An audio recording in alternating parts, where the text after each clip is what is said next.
to a relationship, which is why I say two things. This is how you stop financial infidelity. You trust and you talk.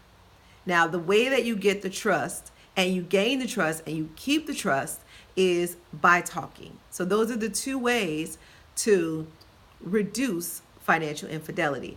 Now, I'll throw in a little bonus third one because a lot of times people believe that if you keep finances separate, then that cuts down on money arguments. But it's not really true because here's what happens: 75% of our thoughts are negative. So if 75% of our thoughts are negative, it's more likely that when we can't see our partner's money and what they're doing with it, that we're going to think that something not so good is happening with it, even if it is. And so it leaves room for distrust. But if everybody can see everybody's money and the money is going into accounts and going out to wherever it's supposed to go, accounts receivable, and also coming in like it's supposed to come in, accounts or accounts receivable, and then out accounts payable. So making sure that that money is there. But financial infidelity happens when you keep those accounts separately. It's a lot more likely that financial infidelity can happen because there are those secrets there. You do start to do stuff and don't tell your partner about it. And unless there's constant communication, then there's that risk for financial infidelity. Now, here's what happens. The financial infidelity happens and then the partner, they do more to hide it. So this particular couple that I talked about, so what happened was the husband took out the money that they had to use for bills, also took their savings, and decided he was going to go invest it in what he thought was going to be a get rich quick scheme. What he thought was going to be a get rich quick idea, I should say, which turned out to be more of a scheme. And so he did lose the money. He did not get rich, so he wasn't able to pay it back. And so he was behind on many bills. Later, the wife found out. Once she found out, then, stop. Let me go back a little bit. Before she found out, he was doing other things like borrowing money from family members so that he can try and catch up or try. And also he was still investing in this thing because they kept saying, well, stay in it, stay in it. If you stay in it, then you'll get your money back. And so he was borrowing money. So not only did they not have their bills paid, like mortgage and cars and even electricity, they also now owed family members money. So by the time the wife found out, she was, the last to know. By the time she found out, she felt so betrayed. And so when she came to me, this was after they had gotten a divorce because she didn't feel like she could ever trust him again. That's not always the case, though. The truth is you can trust again, but you have to have a plan in place. You both of you have to have some responsibility for the finances. You go in together. Not that everybody does the same thing. There may be one person that handles the finances and maybe the other person just kind of looks over them to make sure everything is there, like a second set of eyes. Now, what happens is if the person who's running the money might feel like, oh, well, what, do you not trust me? If you want to see the money, that means you don't trust me. Well, that's not really true. I think both partners should see the money just because, one, there could be some discrepancy, some mistake that happens. And if you have two people looking at it, that's less likely. Two, both people need to feel comfortable about where the money is. There's no distrust. It's just less peace of mind. That's peace of mind. So even if you never actually pay a bill, you should know the passwords to all the bank accounts just so you can see it if you so choose. Now, if you never choose to go on, that's okay too. I don't think that that's a very conscientious way to run money, but if that's the way that you want to handle it, then you handle it because it's your idea of prosperity and it's your family and your marriage money mission, not mine. So you find what works for you. I have found that when couples, both parties have some involvement in the money, even if it's just 10%, while the other person is doing 90%, it leaves for peace of mind for both parties involved. So, how do you overcome infidelity? So, first of all, financial infidelity can be stopped by having money conversations, what I call money day.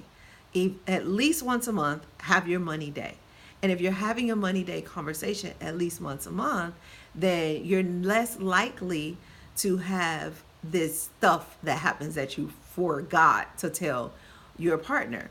Also, if you have all the money coming into one account and then going out to where it needs to go to, and if you want to have a certain amount of it go to each partner, that's good. So say that you have enough, like you have $1,000 discretionary income, and you both do different things with your money. So $500 can go to one person, $500 can go to the other person. And what you do with it after that, that's not financial infidelity, because you have given your partner permission to do whatever they want to do with their $500. Now, if they're saying they're skimming money off the top before they even put it into the marriage money bank account, then that is financial infidelity, because there are secrets. And so take away from the secrets, tell each other what's going on, even if it's a tough conversation. Because here's another couple I had. One lady likes to shop, and the husband doesn't like when she shops. He's a saver, and she's an enthusiast. And the difference between an enthusiast and a spender is just that the enthusiast kind of needs money to help them to like show off, basically. So she's an enthusiast, and she needs a certain outfit and shoes and stuff. She's the type that doesn't like to wear things twice. So he's not like that, though. He's very low key, and so he's a saver.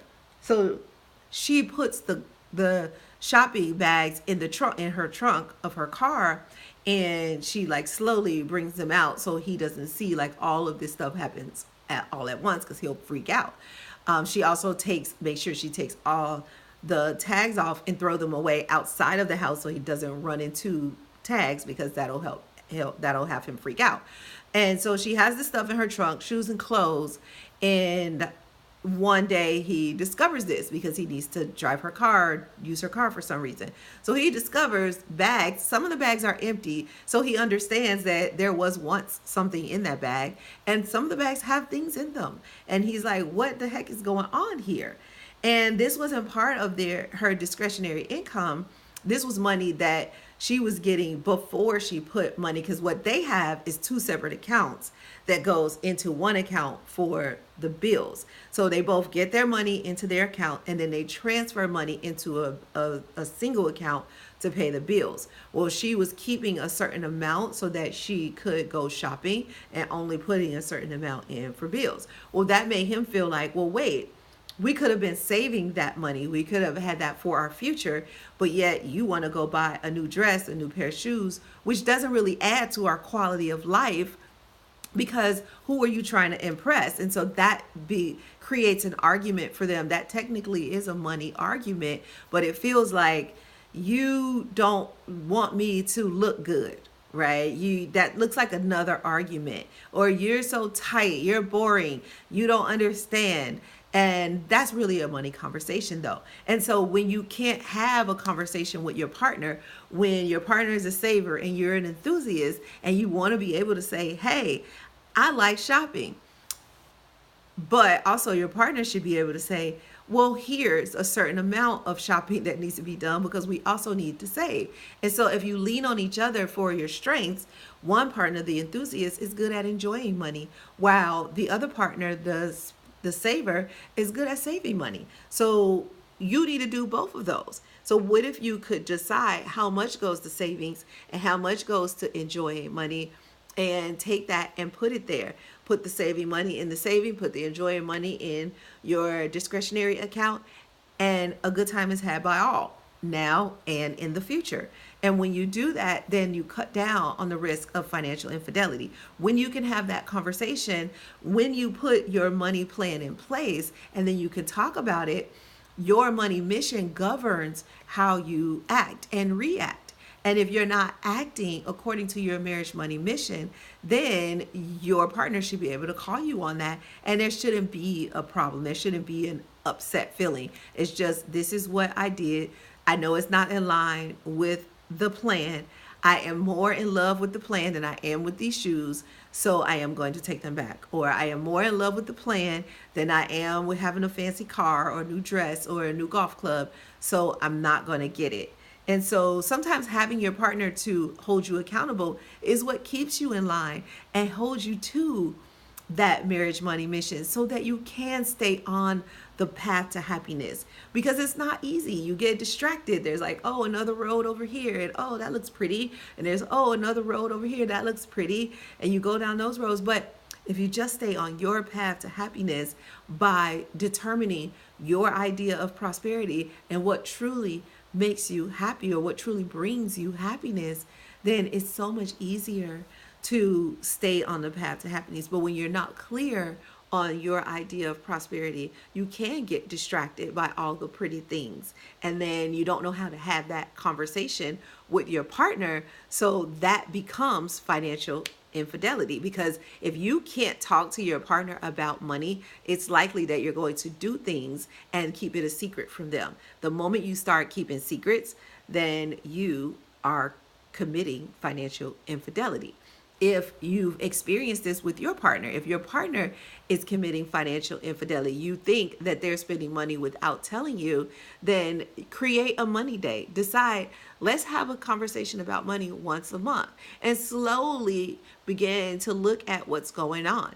What's going well? What are you doing well? What are your challenges? And not blame to point fingers and, blame the other, but just to say, hey, let's talk about this. What is it about me that you felt like you can't have this conversation with me, because that hurts my feelings?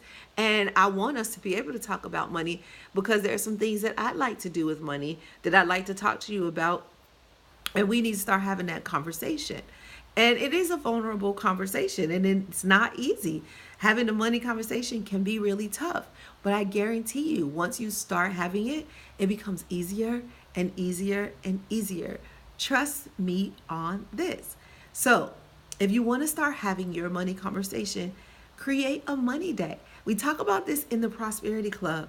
And in the Prosperity Club basically is an experiment of people who want to really find out if money can buy happiness. So if you'd like to know more about the Prosperity Club, go ahead and go to kinecorder.com/prosperity-club, and you can find out more about the Prosperity Club. You can also take my free money mentality quiz. That way you find out what your money mentality is. I'm typing this into the comments now, so you'll have it.